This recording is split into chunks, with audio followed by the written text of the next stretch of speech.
SafeLand PEC version module 2. Let's go ahead and get started into this new program. Module 2, there we got it going again. We're going to start off with hazard communication standard.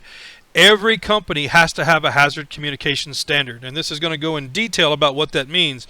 But it's important whether you work at this company where you're doing this program or another company, be sure that you have a hazard communication standard available to you. It's also called the right to know. And it deals with all the chemicals you could be exposed to in the environment.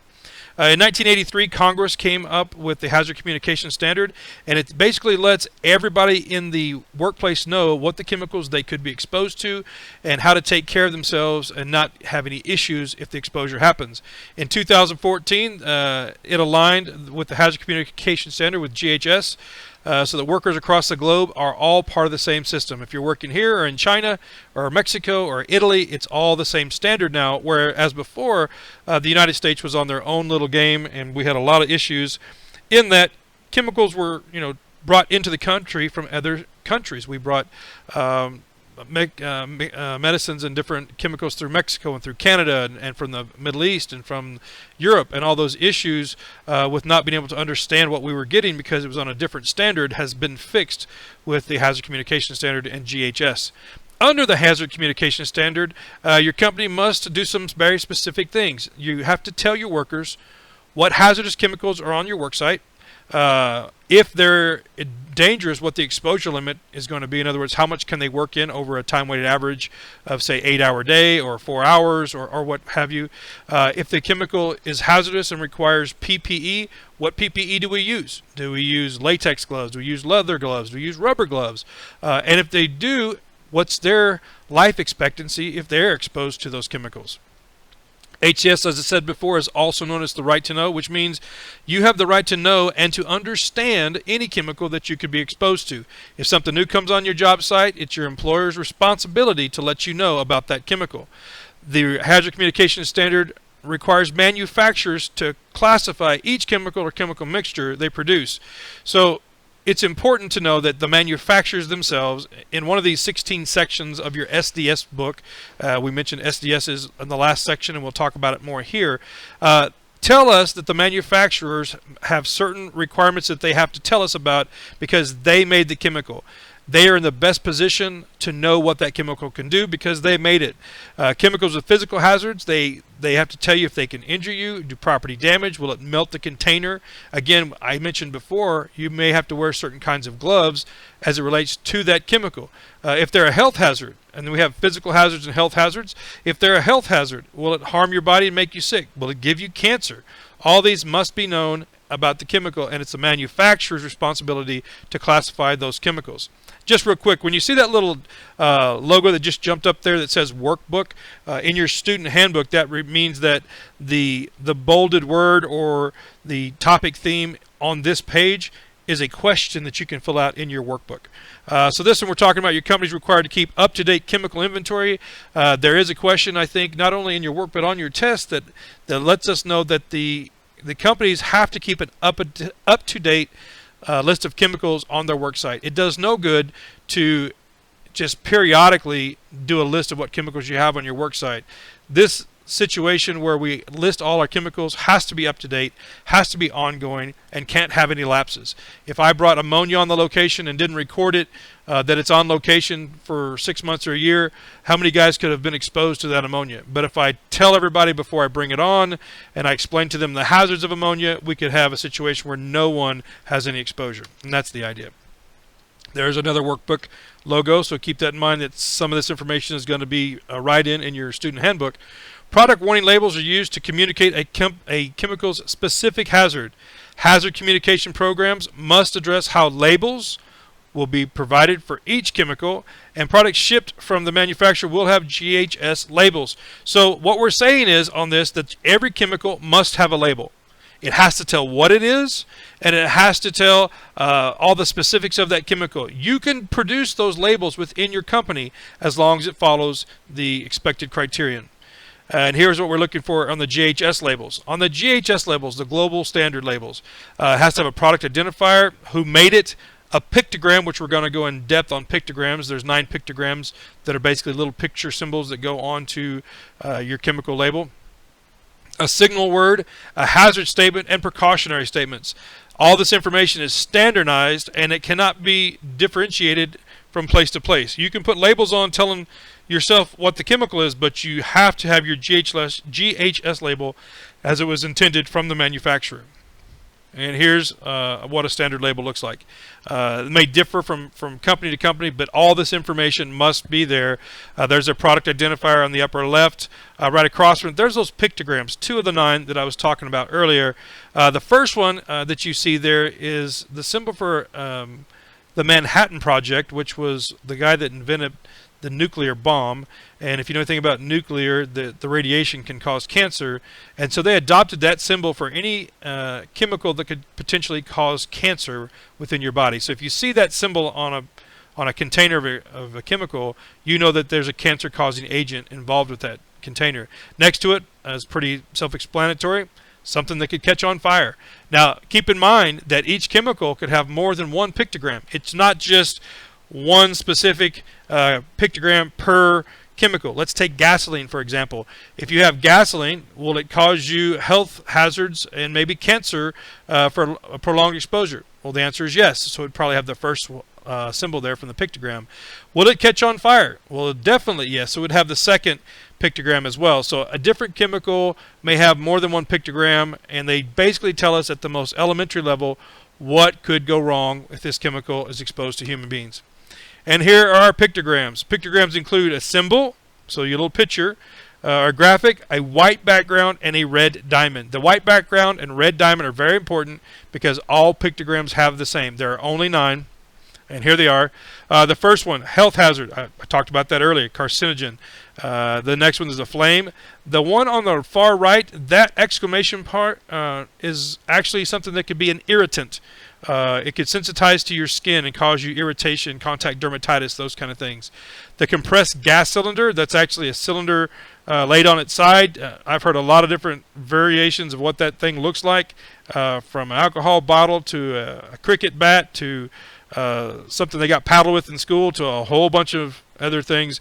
But it's actually a compressed gas cylinder like you would see with a welding equipment, and that's what that's for. Corrosion. If you get it on your skin, it could burn you. It could also corrode metal. The little bomb, pretty self-explanatory. The next one, oxidizer, something that gets wet, could actually cause problems, could burn you based on its pH, could actually destroy equipment. Very dangerous chemical. It's one of those that you wouldn't want to squirt water on if you were doing a cleanup.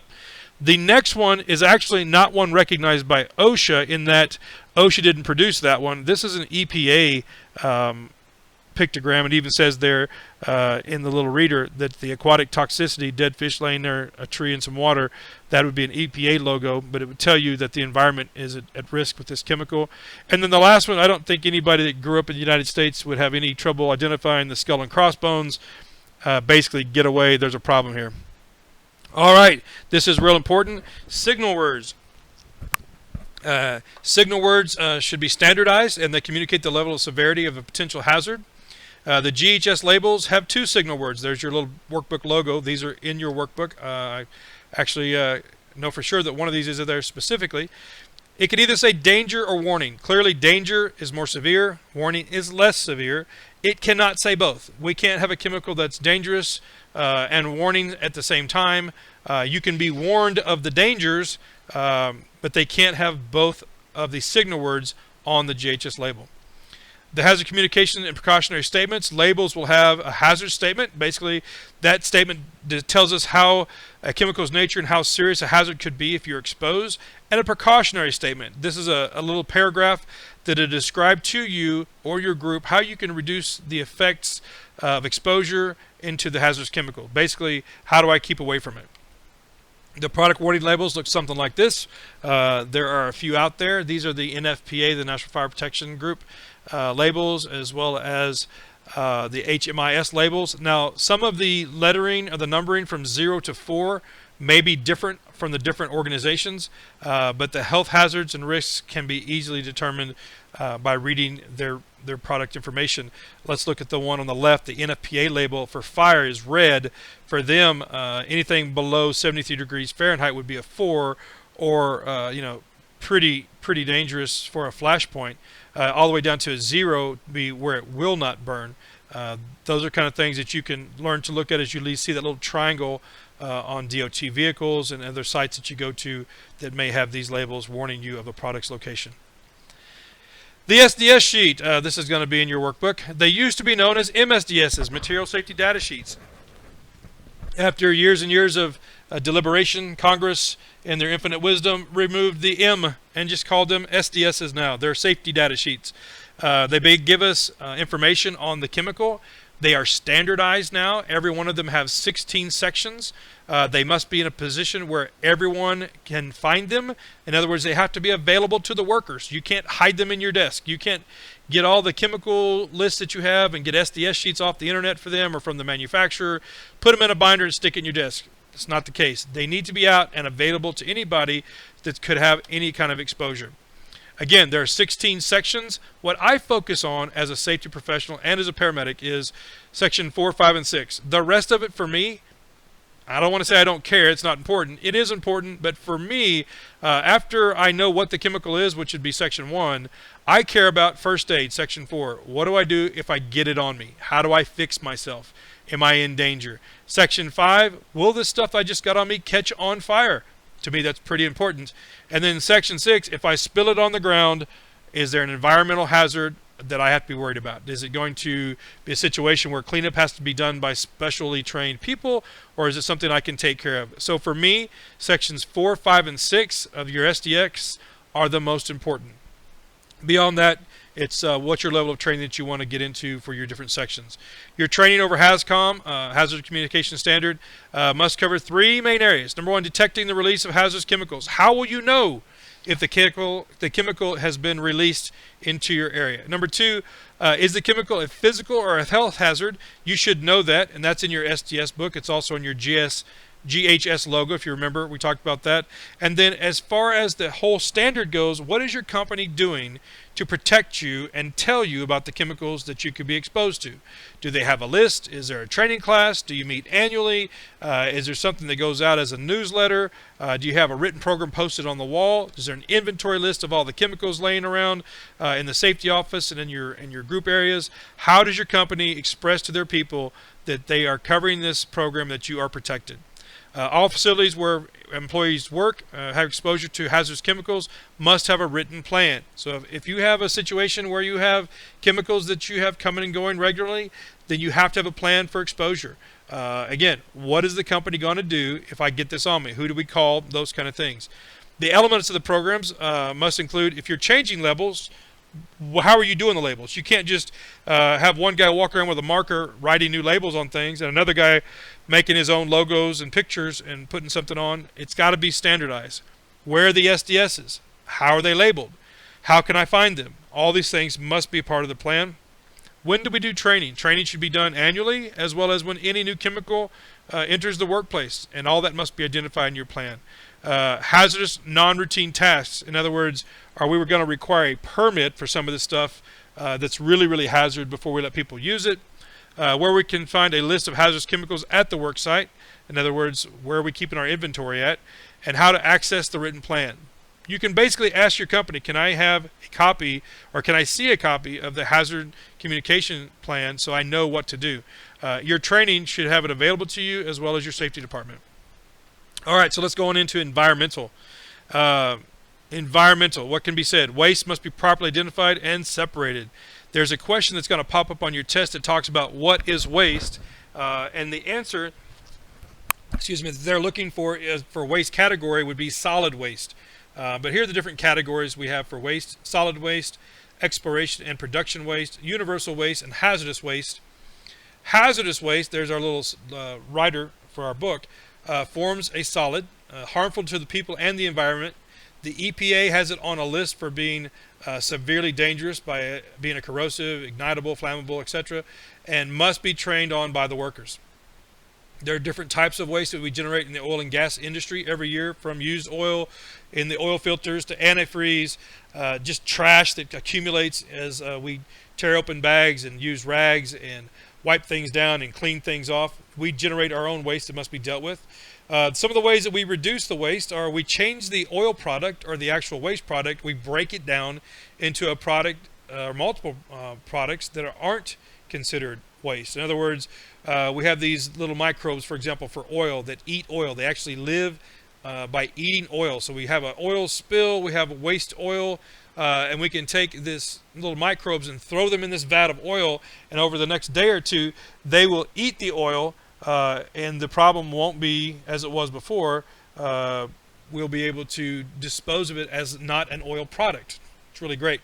We can take stuff to a disposal site that accepts oil for them to take care of it. There's a lot of ways we can reduce our waste. We just have to be mindful of what we're doing.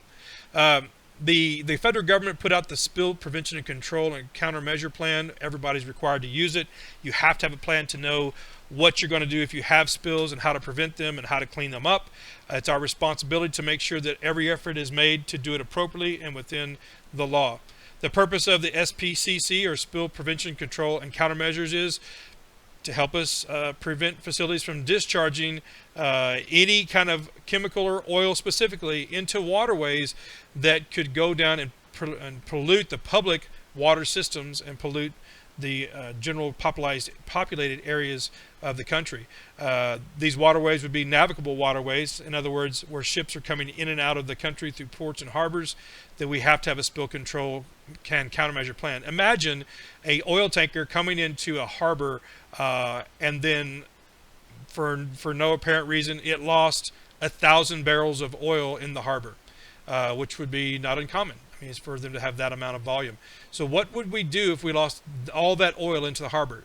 It would literally stop any kind of import or export into the United States at that point, not to mention all the damage to the ecosystem and to the community at large. So there has to be a plan. The SPCC is the vehicle that we use to make sure companies are adhering to protecting our navigable waterways and our shorelines.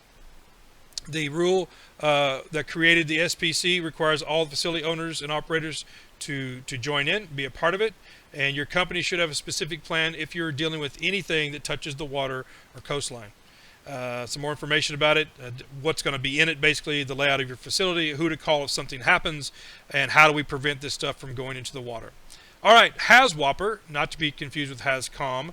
HAZWOPER deals with how we're going to clean up hazardous spills, or waste spills.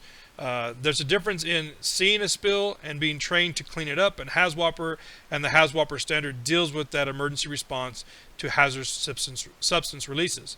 There are two sources that can help identify the kinds of hazardous material released, and they include location of the release and the type of container holding the material. They identify the hazardous material. That's kind of awesome that we can look at the container and just by the container help identify what chemical we're dealing with, and that has something to do in part by the shape of the container and how they hold the hazardous material. We must remember, unless you are trained in HAZWOPER, to do cleanup, you're only being educated at the first responder or awareness level. And what I want you to be familiar with and just kind of commit to memory is, if you're just first responder awareness level, all you're supposed to do is let somebody know that you've seen a spill or that you witnessed a release of a hazardous chemical into some environment. So basically all we do is notify the authorities. We don't attempt to clean up. We don't attempt to charge in, because what we become is a victim ourselves. If nothing else, we track it in and track it back out to areas that aren't contaminated. First responders at the awareness level, they need to get additional resources out there to get people to do what they need to do to clean it up. And again, we only notify the authorities at the awareness level. We're not cleanup crews. We're not the guys who determine the associated emergency hazard that's going to be related to this chemical. We don't identify hot zones. All those kind of things are left to the professionals. An emergency response guidebook. If you've been to these big truck stops on the highway, you've probably seen these books and didn't realize it. It's usually a little yellow to orange book, about the size of your hand, about 1.5 inches thick, and it's color coded. And it's the emergency response guidebook, and it tells you in that what the chemicals are, and some of the basic information on how you could be exposed, and how they're labeled and what they could do to the environment, those kind of things. Here's some examples from the pages of the book. Again, I said they're color coded. You see at the bottom it says yellow, hazmat listed by the UN ID number, all the way down to green, which basically tells you what's a safe distance to be from a spill if the substance is released into the environment. They're great to have. They're not expensive. If you have a chance to get one, on the ambulances, we carry this by law. We have to have the emergency response guidebook with us. Fire departments carry them, and truck drivers carry them. It's important to know. I advise everybody, man, they're like $3. Get you one. In fact, they have an app you can download now that you can put on your phone, and if you see a spill, you can actually look at the tanker and get some information, and then look up in your ERG book what the chemical is and how dangerous it would be for yourself. All right, industrial hygienists. I like to say these are the Big Bang Theory, smart of the smart, Sheldon kind of guys in the safety and health industry. These guys are scientists. It is the science that we use to help determine how we're going to take care of a particular exposure to human beings. And as a scientist, industrial hygienists work in the science of anticipating, recognizing, assessing, and controlling any condition that could have a detrimental effect to the employee. Industrial hygienes study all the controls that they need to put into place, and they are the reason that we have such things as earplugs and hard hats and gloves and respirators that do specific things for specific chemicals. These men and women have studied the effects of these chemicals and determined how to control them so exposures are minimalized. They also identified to us the different routes that a human can be exposed: inhalation, ingestion, injection, and absorption. It's kind of funny when I teach this class, a lot of people say, well, I'm not going to eat the chemical. Well, you may not think that you're eating the chemical, but say you're in a chemical that's become airborne, and you're using lip chap because your lips have been chapped all week, and now you lick your lips a couple times, and bingo bango, you just ate some of that chemical. So we're going to touch on how some of this stuff can get into your body over this. Inhalation, it's the most common way for a chemical to get into your body, and basically if it's airborne, you can breathe it. Even in small amounts, and over time, certain chemicals can really give you problems. If you're in an H2S environment and you inhale the wrong amount of the hydrogen sulfide, it could kill you. So it's very important. Ingestion, any way that you could swallow the chemical. We've got a worker here, he's on his lunch break, he's eating his sandwich, maybe he didn't wash his hands after dealing with the chemicals, now it's on his bread, and he eats that stuff. It's really great. Injection, least common route, the quickest way for the hazard to get into your body. They have a picture of a syringe here, which to me kind of doesn't show a true statement of how we would get injection into our body. Say you're out on an oil field location, you're walking around big pieces of equipment, and you step too close to a piece of equipment, and the corner of the metal jabs your leg and gives you a little scratch or a little cut. And on that metal is months and months of caked on chemicals from the processes we use in the oil field. At that moment that your skin was broken by that piece of metal, that chemical could have been injected into your body. And it's very common, and it doesn't have to be a needle. And like I said, I hate when they show that as a syringe. It's kind of a misnomer. It's definitely not the only route for injection to get into your body. Absorption.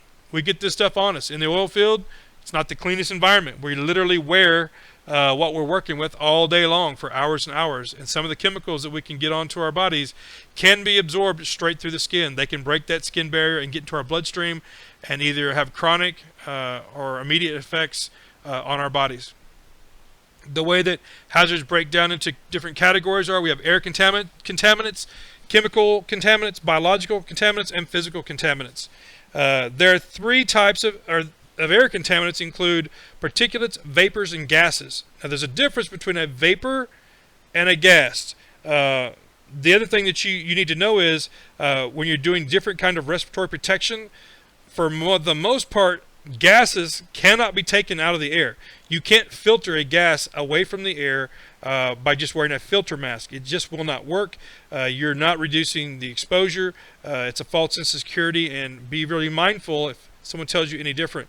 The particulates, we can use a particulate mask. We can have these 50 micron mask filters that actually remove dusts and fumes and fibers from the air, so when you breathe, all that trash is kept in the mask and you get fresh air to breathe in. Chemical hazards are chemical substances that can have toxic effects on your human body. That's true both in the positive and the negative. Just think, a chemical hazard, if you're taking blood pressure medicine, if you take it as you're supposed to, it has a positive effect. If you take it the way you're not supposed to, it can have a negative effect. In the environment, chemical exposure happens without any regulation. So what might be a safe dose of one chemical if you're just minorly exposed could be lethal if you get the wrong amount or wrong concentration. Chemical hazards include, and here's some of the ones on the left that talk about different chemicals, and some of the other chemicals that we're going to go through are all listed as chemical hazards. So, mists and vapors. The route, how do we get it into our body? It's inhalation. Let's think about some sources for how we would inhale a mist or a vapor. Well, we should probably recognize that a lot of mists and vapors, they're almost visible to the naked eye. Some are definitely visible to the naked eye, and definitely you would inhale them, so we must make preparation on how we would keep from breathing them in. Over to lead, routes of exposure, inhalation, and ingestion. The big jokes, if you ever watched the movie Tommy Boy, they asked him if he ate paint chips as a child. Paint used to contain lead, and people who were exposed as children, quite honestly, were eating lead paint chips, and exposure from that was ingestion. And a lot of the paints and the coatings have the paint lead in them, and they can be harmful over long periods of time and have some significant effects on the human body. Diesel particulates, route of exposure, inhalation, ingestion, and absorption. The exposure comes from whenever we burn diesel fuel. We did a lot of that in the military. Not so much do we see it anymore, but we do see metal shavings, and for the most part, soot and ash is a big part of industry as a whole. Benzene. Benzene is in most of our products that we use in the oil field. In fact, it's actually naturally found in the oil and other products we bring up out of the ground. It's got kind of a sweet smell. A lot of the oil-based liquids and solvents have benzene in it. It is lethal over time. Well, it's a cancer-causing agent, and it can be ingested, inhaled, or absorbed. It's quite dangerous. Hydrogen sulfide, H2S. We have whole programs built around H2S. H2S can be breathed. It's a natural product of rotting biological material. We find it in the oil and gas industry, and it can be lethal. We have a whole section dedicated to training for H2S. Just know that, number one, you never trust your sense of smell, and number two, you make sure that you are prepared before you enter an H2S environment. Organic solvents. This is something that we bring to the table via a paint or an adhesive, some kind of agent we use to clean the oil rig, maybe to degrease the engine or whatever. They can be inhaled, ingested, or absorbed. And this goes on and on with the different chemicals. Carbon dioxide, we've heard a lot about from your vehicles. Fiberglass, asbestos can be inhaled. We see all the times on the TV, the commercials for the attorneys who are chasing cases where people were exposed to asbestos and now have lung disorders and lung cancers. Mercury used to be what we had in the old thermometers. They used to use it back in the day to rub on different fabrics to make them shiny. It's that liquid metal, and it can be absorbed right through your skin or inhaled, and it causes you all kinds of organ problems, blood disorders, those kind of things. Very dangerous. Diethanolamine is a different chemical that separates the H2S and CO2 from oil and natural gas. It's something, again, we bring to the table. It can be ingested or inhaled or absorbed. It has its own chemical problems that could be lethal to a human over time. Hexavalent chromium we usually see when they're welding the shiny metals, all those stainless steel joints that you see putting together, and it can have real problems with lung disorders over time. Methanol. It's another thing that we bring to the table when we use paints and aerosols or even gasoline. Those exposures, again, physical and health hazards through inhalation, ingestion, and absorption. Some of the symptoms exposure to chemical hazards can include, and man, there's a litany of them, from headaches to dizziness to lung irritation, sleep disorders. All these situations, the problem is going to be is a chemical hazard can mimic other issues you have in the oil field, from just exposure to the elements, say the heat or the cold, to getting some food poisoning going on, overworked. All these problems can be misdiagnosed as exposures that are actually a chemical exposure and can cause problems to the person if they're not corrected or seen an appropriate amount of time. Inhalation is the main source of exposure to chemical hazards. It is our requirement as an employer to control those chemical hazards. If you're in an area that traps in the fumes, We have to be able to ventilate those areas, limit your exposure. We consider what we call the hierarchy of safety controls. In other words, if we can't eliminate the actual inhalation risk, then we limit the time that you can be exposed to it as an administrative control. And then we bring in mechanical controls for ventilation to suck out the bad air and replace it with good air. Finally, if we can't get rid of everything and eliminate the hazard, we use PPE as a last resort to protect you from the environments that you're working in. Injection, ingestion, and absorption hazards, again, just like the others, we have to control. We use our best effort to store and utilize them according to the SDS sheets. And when we can't take care of the chemical, we put you in PPE. We can't control the hazard. We have to use PPE as a last resort. I can't say it enough that PPE is the last resort in any of these exposures. Crystalline silica. This is an amazing product. We find it in the Earth's crust. It's mainly quartz in the Earth's crust. We use it in cementing projects and fracking, and it's a major material that's found everywhere you go, and it can have problems. Anytime you're dealing with sand or concrete or mortar or bricks, the workplaces where we're grinding or cutting this kind of stuff, it can be inhaled. It becomes respirable. In other words, you can breathe it when it's cut, ground, drilled, or chipped. We've known about this as a hazard since the 30s, and there's a video out of the first female Secretary of Labor talking about a study that she did back in the 30s and how dangerous it was for silica and the problems that it could cause people, and we didn't really have an effective program until the last couple years. It's kind of scary. The other scary part is we can control this hazard. It's one of those hazards that doesn't have to be out there for the employees to be suffering in, and quite honestly, the control is just maintaining a wet environment. If you're going to be using the silica in grinding, then you have a wet grinding wheel. If you're going to be chipping, you have a wet surface.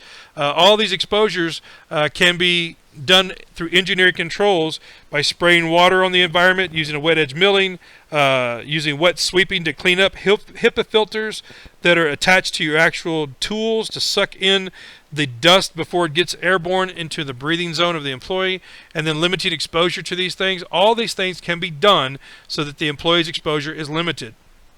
We have to have a program as a company if you're going to be exposed to the silica standard issues. And the silica standard basically says that you have to limit workers' exposure to respirable silica or airborne silica below the permissible exposure level of 50 micrograms per cubic meter of air over 8 hours of a workday.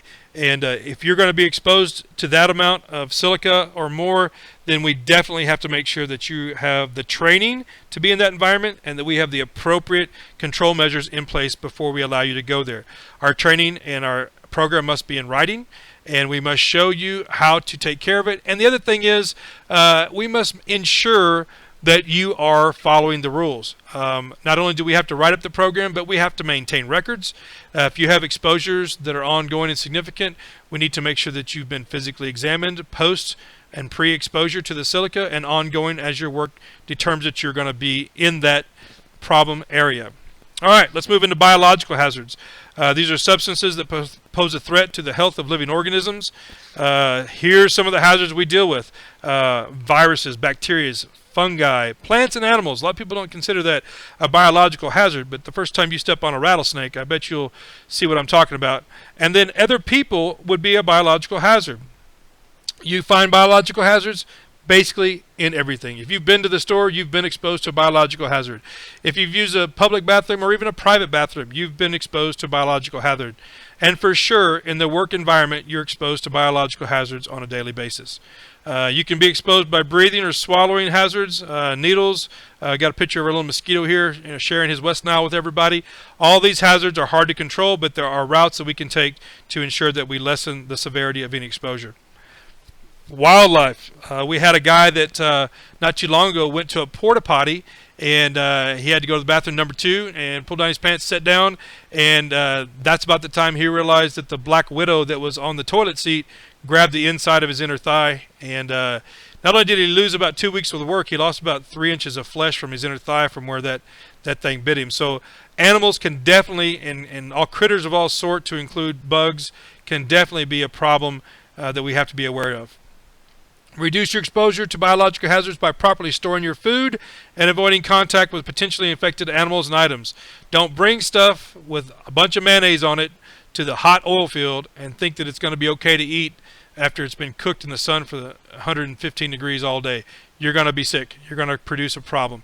And that's with anything. If you're going to bring food and drinks out to the work sites, be sure that they're controlled and they're stored effectively so that there's not going to be exposure. Bloodborne pathogens.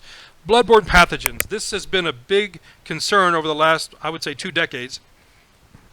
And it deals with any exposure to blood or body fluids that could be contaminated by some kind of virus. There are the same routes of entry into the human body that the other chemical hazards have, from injection to using needles, mucomembranes. The other thing that this one actually brings into for the first time is sexual contact. And obviously we get a lot of information in our education process about sexual contact and the control of that. But there are a lot of these viruses are lifelong disorders that somebody may have gotten through sexual contact, and they may be spreading it unwillingly, unknowingly in the work environment by releasing blood or body fluids on the work site and somebody following in behind them. You may be exposed to blood-borne pathogens anytime you give first aid to another person. So say you've got that person that has the blood-borne pathogen, they've got some virus, they get a bad cut, you grab first aid kit and try to hold pressure on that cut to keep them from dying, and you're exposed. It's key to remember that if you're going to assist somebody in this environment by rendering first aid, that you first make sure that you're properly trained and that you're properly protected. OSHA's bloodborne pathogen standard applies to workers who may come in contact with blood and blood bodily fluids during their work. And clearly, if you're going to do first aid, you could come in contact with body fluids. Infectious materials covered under the standard are blood and its components, any human body tissue and tissue cultures. Obviously, that's going to be more the medical side. Prevention. For the oil field, our prevention is not going to be the same as the hospital. It's not going to be what you're seeing with the Sharps kit here and somebody dropping an IV catheter, that kind of thing. Our prevention is going to be that we make sure that if there's exposure to an area, that is properly cleaned and controlled, as well as we are properly covered before we attempt to provide any assistance or treatment to a person. Occupational exposures, when you're exposed to something while you're in the work process or in the work environment. The most common bloodborne pathogens that we see connected to occupational exposure are hepatitis B virus and HIV or AIDS. The hepatitis B virus is most common and the most serious. It affects the liver. Here's what's crazy about it. The blood infected with the hepatitis B virus can remain infectious for up to 7 days outside the human body, and even in some situations after the area has been cleaned.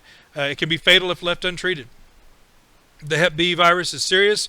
You will start to see what we call jaundice, the yellowing under the eyes and under the tongue. Because the liver is involved, the liver produces a fluid that creates a swollen abdomen. Fatigue and muscle joint pain are often caused by Hep B as well. AIDS, HIV virus. This virus is spread through blood contact or body fluid contact for specific cells that affect the immune system, your ability to fight off other viruses and bacteria in your body. Spread through unprotected sex and contact with infected blood. The virus can include a litany of other symptoms that often get misdiagnosed by laymen, talking about us in the field, as, oh, I'm just got the flu, I just don't feel good, when the reality is something more sinister is going on. The physical hazards include, we're talking about physical and health hazards. The last ones were health hazards. These are actual physical hazards. The physical hazard include compressed air, radioactive material, adverse weather conditions, obviously lightning or storm that's got snow and sleet. Cold weather and hot weather would be a physical hazard. Compressed air, it's greater than the pressure that we breathe, so there's a risk for exposure whenever you're cleaning. You never point the air hose at somebody when you're kind of blowing off a uniform. I had a patient one time that was actually in a shop. They were cleaning the floor with the air hoses in their shop, and they were horsing around, and one of them stuck the air hose up to his buddy and was just going to blow his hat off. And about the time he stuck to blow his hat off, the guy turned and he shot the air into the side of his neck, and the guy ended up with an air embolism. He lived, but required a lot of hospitalization, a lot of treatment. Never play with those kind of things. Use it for what it's for. Norm, naturally occurring radioactive material. Some things we find in the earth are dangerous as we find them. any kind of radioactive material that naturally is found, uranium, plutonium, all these kind of things, in the Earth's under the ground before we do anything to it would be considered naturally occurring, or what we call norm. Exposure is usually inhalation or swallowing, but it can also just be exposure in the general environment based on what it is. We find this a lot in the oil field. We find a lot of radioactive materials just as the formations are coming to the surface in the gas production. We can see it as scale buildup, that rusty looking stuff on the side of the pipes and the wellheads and the flow lines. That's actually norm, the naturally occurring radioactive material, and we can have exposure to that by touching it, by rubbing against it, breathing it, all those kind of things. If it's present in your environment, number one, you should be mindful and looking for it, but your supervisor should also let you know what PPE you should be wearing if you're going to be exposed to these kinds of things. Adverse weather conditions, probably more familiar with most of us. Lightning, tornadoes, hurricanes, earthquakes, and floods. For the most part, we prepare for these individually. But as a company, we also have a plan in our emergency action plan on how we respond to these kind of environments. The primary concern when you have adverse weather conditions is worker safety. We have a policy and a procedure called cabbing up. If you see lightning, when you see the lightning strike in the sky, you count the seconds until you hear the thunder, and if it's within 3 seconds, or basically when you see lightning, every second that you count between the lightning and the thunder counts for 1 mile. So if it's within the count of 3, that's what means that the lightning is striking within 3 miles of your location. You have to cab up for 30 minutes. In other words, you stop work, get in your vehicle, and wait for 30 minutes from the last lightning strike. So if you wait for 30 minutes, but while you're waiting that 30 minutes you see lightning strike again, then that resets the timer and you've got to wait.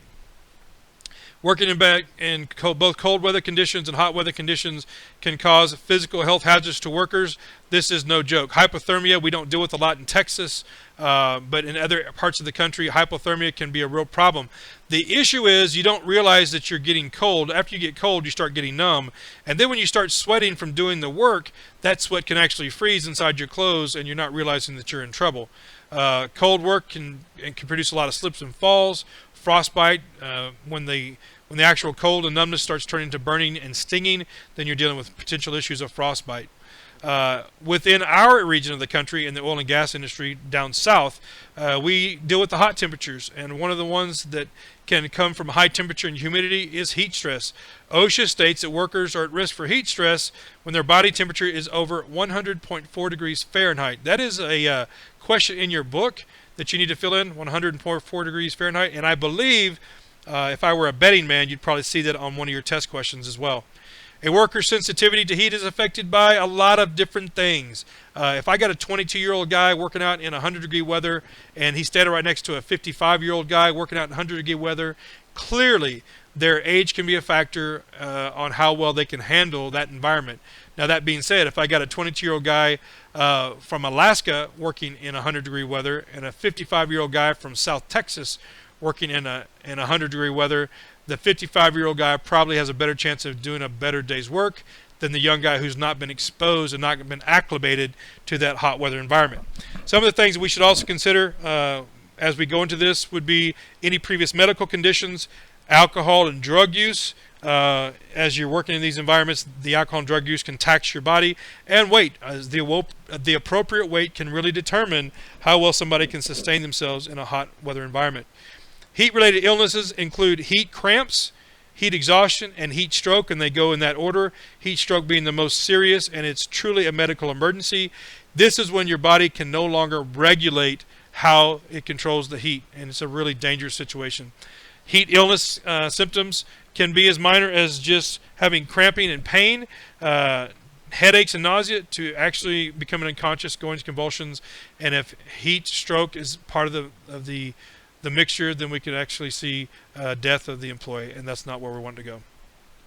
Do not rely on your sense of thirst. You might think you've drank enough water because you don't feel like you're dying of thirst, but the reality is you could be dehydrated and not realize it because your body's not functioning as it should. Just make a plan. Drink water every 15 to 20 minutes. Stay hydrated in hot weather. Drinking sport drinks are good, but you don't rely on them for all your hydration needs. You should be mixing them in with your water, 3-to-1 ratio. Some people say 4-to-1 ratio, water to the sports drinks. But the key is Don't stop. It's a continuous process to keep your body hydrated in a hot working environment. All right, let's move into musculoskeletal injuries. Commonly, you see them abbreviated as MSDs, musculoskeletal disorders. In 2015, sprains and strains were made up 31% of the cases that required days away from work. So a significant amount of the injuries we see in industry deal with back injuries. And here's just some of the things that are risk factors. If you overwork yourself, you're tired, and you're lifting heavy stuff, you're going to have a problem. If you're not using good body mechanics by reaching and twisting, bending at the waist instead of at the legs, repetitive motion, all these things are going to add to the potential for you having a back injury. Other factors could include, as we said before, your age and weight and your overall health. The spinal detriment stuff, it's kind of hard to see, but we can tell by basically how your lifestyle looks, whether or not you're going to have more problems with lifting on your back. Signs of back injuries include pain and numbness, a lot of pain and numbness, stiffness, weakness, popping and grinding your joints, and limited range of motion. And we see this as we age naturally, but the job in itself, if done in the right manner, should not speed up how bad and how much trouble you have with your back. Preventive measures. If you can't pick it up, don't force it. Get help. Use 2 guys to pick up anything over 80 pounds. If you have access to a forklift and somebody who's certified to drive it, use the forklift. Don't bend and twist. Be sure you square yourself up on a lift before you lift it. There's a lot of ways you can prevent and control these hazards, and it's all a part of taking your time and working it smart. Stay in good shape. There's some exercises to do before lifting. Any kind of safe lift should come with stretches if your body's not warmed up. Take the time, step off to the side, do some stretches, loosen your body up, get those muscles ready for the lift before you attempt. Man, I can't say enough about asking for help. That's at the top of the list. If you can't pick it up, and you don't try to kill yourself, don't try to prove a point. A lot of us guys, when we were 18, 20 years old, we wanted to show that we were the strongest guy there, and we would try to pick up just about anything we could just to prove a point. Man, you pay for that. You truly pay for that. And I know a lot of guys smile and joke around and say, not me. Trust me, I was one of those guys that smiled and joked around and said, not me. And not too much years later, I was paying for it. So take the time. You got one back. Lift safely every time. And here's some of the things you can do to do safe lift. Number 1, it's bolded there in the top right-hand corner about 1 o'clock. It says, use the large muscles of your legs to lift. Absolutely. Spread your feet shoulder width apart. Keep your stomach muscles tight. Keep your back straight. And here's another thing. Don't stare down at the packages or the lift as you're trying to lift it. Keep your eyes up in the direction of travel, and that will help in not curving you over and potentially losing your balance. All right. This means we got a big idea. Let's see what the big idea is. All right, let's start looking at these and see who's doing it right. A or B? This one's already given us the A. Mr. A is doing it right. He's got his back straight, eyes up. The other guy's bending at the waist, not using his thigh muscles. Bad idea. He'll be paying for that one. All right, which one is the right way to carry a box? We got one guy that's got it off to one side, using one side of his structure to maintain this box, and then the other gentleman has got it centered over his body, back straight, eyes up. That's the one we like, Mr. B. One more time, which way is the right way to set down a box? This guy on the right, he's twisting in an awkward motion and then bending. He's using muscles in a way that they were not intended, so structurally they are overly stressed. The other gentleman is focused over the lift. He's got his legs shoulder width apart. He's bending with his back straight. Looks like he's doing a good job, and that's the guy we're going with. All right. Well, that ends Module 2 for PEC. We're going to take a short break. After the break, we'll step into Module 3, and we'll continue our training.